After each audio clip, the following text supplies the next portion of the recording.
Oh, ito pa, pakinggan pa natin itong isang balita. Oh, pakinggan pa natin itong isang balita patungkol diyan. Oo, itong hindi daw siya magre-resign. Sige. O, mantakin mo ha. O, yan. Hindi daw siya magre-resign. O, pakinggan natin itong balitang ito. Hindi bibitiw si Pangulong Bongbong Marcos. Yan po ang tasang sagot ng Pangulo sa panawagang bumaba siya sa pwesto. Nasa frontline ng balitang yan si Maricel Halili. I will resign? Yeah, that's what they want. Ba't ko gagawin yun? At wala sa ugali ko yung tinatakbuhan ng problema.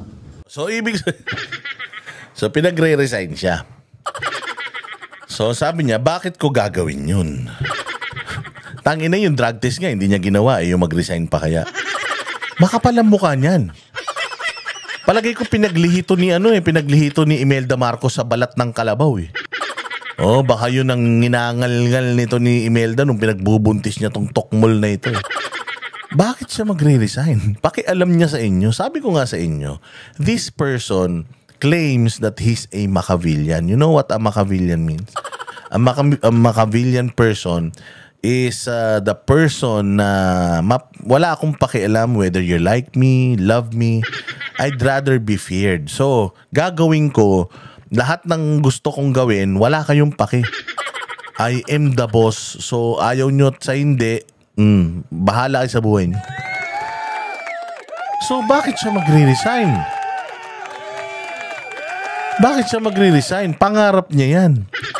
Putang ina niyan, sabi ko nga sa iyo, yung magpa-drug test nga, hindi niya ginawa yan pa kayang mag-resign. Oh, pero considering na pinagre-resign ka ng taong bayan, anong sabi niya? Hindi ako tumatakbo sa problema. O, so ibig sabihin, may problema. Ibig sabihin, alam niya na may problema. Hindi daw siya tumatakbo sa problema. Eh, ang problema nga po, ikaw. Ikaw ang kaisa-isang tinik sa lalamunan ng mga Pilipino na utangin na kahit anong saging ng kain ng saging ng buong kanin, hindi ka talaga mawala-wala. Oo, kaya nga sabi nila, mag-resign ka na lang dahil ayaw mo naman daw magtrabaho. Sabi nga ni Norberto Gonzales eh. Nakikita mo naman sa kanya na talagang ayaw niya magtrabaho. He's just there for the position. Nandyan lang siya para sa titulo. Pero tatanungin mo siya kung magtatrabaho. Tinan mo, hindi niya nga alam eh. Kung sino sa mga tao niya yung hindi nagpe-perform. Kaya nga full overhaul na lang siya eh. Overhaul tayo, tapos yung mga hindi ko kilala, tanggalin lahat ng mga kapanalig ko, i-retain. Di ba ganun ang nangyari? That's how awful, that's how tamad. And hindi ka hands-on etong tolongges na ito. Wala talaga siyang kaalam-alam sa bayan niya. Ni kabinete niya, di niya alam sino nagtatrabaho sa hindi. Oo, sabi ko nga sa inyo. Si Enrile na nga lang eh. Si Enrile na nga lang. Sabi ko nga sa'yo, palagay ko wala na yung silbi dito eh. Pero nakakalimutan niya na advisor niya siguro si Enrile. Pucha, antindi rin naman kasi ni Enrile, no? Alam niyo ba si Enrile? Pucha yan. Nakailang life insurance na pala yan. Ang dami na nangamatay na lahat ng mga ahente niya ng life insurance. Puta ina siya, buhay pa.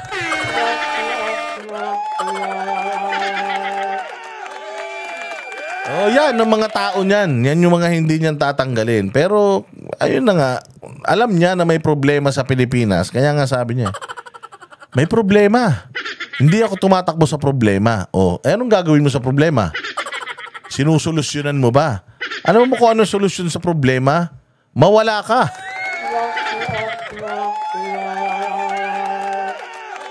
Sabi ko sa inyo, yung pagsagot pa lang niya, wala na. Hindi to, kasi to, sabi ko sa inyo, hindi to pwedeng interviewin. Anong sabi? Anong sabi ni Katon Ying? Ang bait-bait nyo kasi. Putang ina, may mabait bang ganyan? Ganyan sumagot, di ba? Pinagre-resign. Tapos parang, anong resign? Tingnan pa natin sasabihin niya. So, what good will that do? Ito ang malinaw na tugon ni Pangulong Bongbong Marcos sa panawagan ng kanyang mga kritiko. Di ba kung ako pinagano si Pangulong Duterte pag gano'n mo, Pangulo, mag-resign ka na daw. O, sinong papalit? Sinong papalit? Kung magre-resign ako, so sinong papalit? O, si Inday Sara? O, hindi sino papalit? Si Robredo? Wag na, uy. Di lalo tayo nagka-leche-leche. O, di ba? Tinan mo lang ang sagot niya. Why would I do that? Oo, I'm not running from my responsibilities. Why would I do that? Hindi ba? Tatanungin mo pa, sir, kasi nga wala kang silbi. Kaya kung gusto mo malaman kung bakit ka dapat mag-resign, yun lang po ang sagot. Wala po kayong silbi. Palamuti lang kayo dyan. Kunyari, nagbabasa kayo pero wala naman kayo naiintindihan. Meron pa kayong papisto, meron pa kayong mabait at reconciliation. Anak ng tinapay kayo tapos hindi naman pala bukal sa loob ninyo. Diretso. Na siya ang dapat na mag-resign.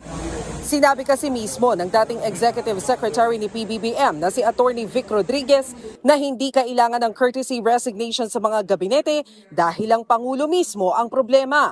Ganyan din ang naging banat ni Attorney Harry Roque sa Pangulo. Sabi ko nga sa iyo, hindi rin niya ini-expect na yung ginawa niya babalik sa kanya. Bopols kasi yung mga propagandista nito, yung mga vlogger nito, tatanga-tanga eh. Hindi talaga alam kung paano siya ipagtatanggol. Tingnan mo, manood ka sa mga vlog nila. Wala, hindi nila alam kung paano ipagtatanggol. Yung revamp, yung mass resignation, hindi nila alam. Oo, kasi nga, when you reshuffle or at least nagdeklara ka ng mass resignation sa lahat ng gabinete mo, ibig sabihin, hindi ka lang nagkamali sa pagpili sa isang tao, sa lahat. Lahat ng posisyon na yan, alam mo na hindi nagpe-perform, kaya pakapalan na lang ng mukha, umalis yung dapat umalis. Hindi ba? Kasi kung talagang ikaw, kilala mo yung nilalagay mo dyan at alam mo yung kapasidad nito, alam mo kung dapat mo na siyang tanggalin o hindi. Alam mo kung nag-perform siya o hindi. Pero itong na to, wala eh. Ganito, pag-resign kayo lahat, i-retain mo yung budget I-retain mo yung budget, DOJ, DILG. Yung mga importante, i-retain mo. Yung iba, tanggalin mo, tapos palitan mo na lang. Sir, paano yung tatanggalin natin ganun-ganun? Wala tayo. Wala, basta sabihin mo, tanggalin sila. Tapos palit na lang. O para lang may masabi din yung tao na nagpaikot tayo. O para lang may masabi yung mga tao na may ginawa tayo. Pero kung titingnan mo, walang silbi talaga yung pagpaparesign niya. Kasi yung mga key positions nandiyan pa din. Si Boying nandiyan pa din. Si Remulyang isa nandiyan pa din. Si Enrile nandiyan pa din. Puro pasahod pa rin ng gobyernong mga yan. O hindi ba? Pero giit ng Pangulo, hindi niya inutos ang courtesy resignation para magpapogi. We are looking at the problem deeply. You know, siguro by now, you know, I don't do things pang optics. If there is a problem, I like to fix it. So that's what we're... Wow. If you have a problem, I have to fix it. And ang solusyon mo sa problema ng Pilipinas, tanggalin yung mga cabinet secretary. Wala silang alam mo, wala kaming pake kahit sinong ilagay mo dyan, kahit aso ilagay mo dyan, wala kaming pakialam sa totoo lang eh. Ang pakialam ng Pilipino is kung papaano masusolusyonan yung kagutuman, peace and order. Yun ang importante, sir. Wala nang importante sa lahat kundi iyon. Security of tenure, bahay, mababang bill sa kuryente. Tangina, kahit tanggalin mo yung mga yan, hindi magmumura ang bigas. Kahit nga mamatay lahat yan eh. Wala kaming pakialam eh. Oh, yun ang talagang problema. At saka sabi ko nga sa iyo, kahit sinong ilagay mo dyan, kung ikaw pa din ang nagmamando at saka wala kang political will, wala rin. Kahit maglagay ka ng isang damukal na matatalinong tao dyan, kung tanga yung nag-uutos sa kanila, maniwala ka lahat yan, magiging tanga katulad nung nag-uutos sa kanila. So ang problema nga dyan, ikaw, if you really want to do your country a favor, lumayas ka na dyan. Walang problema. Sabi, gawin mo na lahat ng gusto mo, mag-party ka. O, gusto mo, magpatato ka sa mata. O, kaya, mag-wig ka, magpa-long hair ka, mag-headbang ka hanggang mabagok yung ulo mo. Wala kaming problema dun, sir. Pero, Ayun na nga, ang hirap magtiwala kasi. Drug test na lang yung hinihingi ng tao, hindi mo pa maibigay eh. Paano mo sosolusyonin yung problema namin? Eh yung issue nga ng tao sa'yo. Hinihingi sa'yo ng tao na pagpapadrug test mo, hindi mo pa magawa. We're doing. So expect us to be doing a rigorous performance review. Bagamat wala munang inanunsyo ang Pangulo na iba pang gabinete na babalasahin, kinumpirma niyang Rigorous review. Dapat nag-review ka muna rigorously bago ka nagpa-resign. If you are really going to evaluate them rigorously, then you should have done it nang nandiyan pa sila. Asan ang accountability niyan? Kung halimbawa, itong ahensya na to, may kabulastugan dito, pinag-resign mo na yung paano mo pa siya habulin kung resigned na siya? O hindi ba? O, nako, Diyos ko, BBM. Hindi ka marunong magpatakbo ng gobyerno. Ikaw na kaya magpresidente, Boss D. Puta, baka pag ako nagpresidente, sumakit ang ulo nyo. Kami ang boses ng masa, hindi natatakot. Katotohanan lang, di kami nalulunod. Walang bahid ng sismis, lahat ay totoo. Kahit sino ka pa, pag mali ka, babanatan ka. Walang pinipili kulay, wala kaming kinikilingan. Basta para sa bayan, kami lalaban.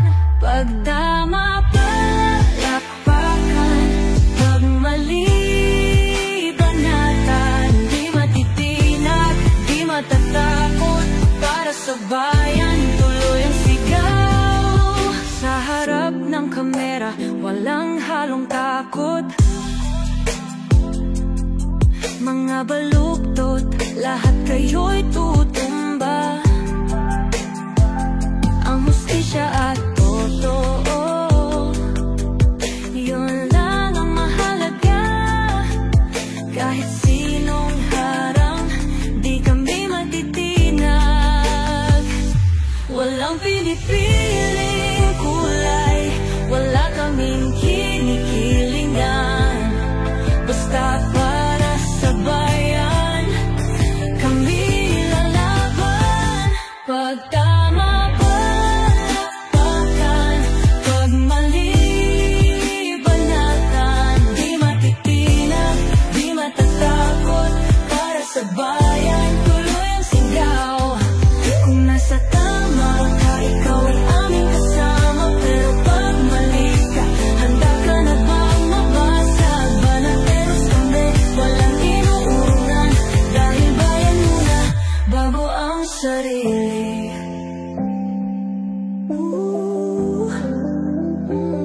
Bago ang sarili.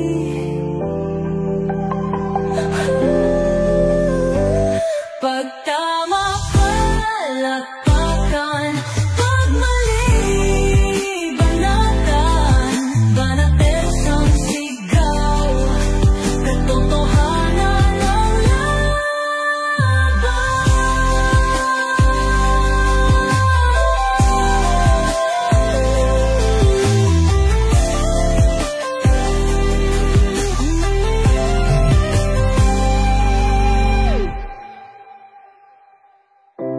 sa harap ng kamera,